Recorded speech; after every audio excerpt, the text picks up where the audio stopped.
నిన్న ప్రోగ్రామ్ కు పోయినప్పుడు ఒకటి మంచి జరిగింది, ఇంకోటి చెడు జరిగింది. అసలు ఏం జరిగిందో తెలియాలంటే వీడియో లాస్ట్ వరకు చూడండి. సో రామ్ మామ అందరికి నేను మీ డీజారు. నిన్న ప్రోగ్రామ్ కి పోబుద్ది కాకుండా ప్రోగ్రామ్ కి పోయినా. ఇక బాన్లర్ మీన్కి వెళ్ళి సీదా ప్రోగ్రామ్ కి అడిగైతే స్టార్ట్ అయినాం. పోతూ పోతూ బిఆర్ఈ పాటలు పెట్టుకొని మంచిగా ఎంజాయ్ చేసుకుంటూ పోయినాం.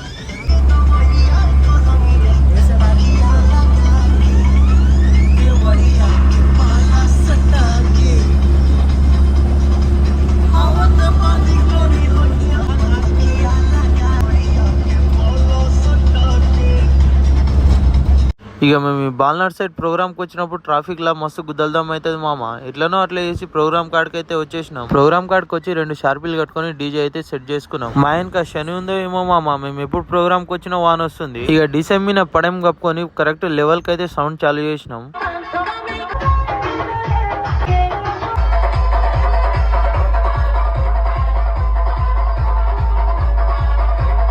ఇక ప్రోగ్రామ్ కరెక్ట్ 12కే కంప్లీట్ అయింది మామ. ప్రోగ్రామ్ తొందరగా కంప్లీట్ అయిపోయింది అనుకునే టైంలోనే డిప్రెషన్ లోకి వెళ్ళిపోయినాం మేము. మావాడు పడెం గట్టనికి డిసెంబిన్ కి ఎక్కుతుంటే కాల్ స్లిప్ అయి కింద పడ్డాడు మామ. ఆడు కింద పడ్డప్పుడు సైడ్ డోర్ గ్లాస్ వలిగిపోయింది. ఇక గ్లాస్ వలగడం వల్ల నీళ్ళు కోసుకోపోయింది. అట్లనే కొంచెం గట్టిగా దెబ్బవి తాకింది. ఇక ఇలాంటి స్టంట్లు జరుగుతాయనే ఈ వానాకాలంలో ప్రోగ్రాంలు చేయబుద్ధి కాదు మామ నాకు. ఈ రోజుకింతే మామ, మళ్ళా నెక్స్ట్ వీడియో కలుసుకుందాం.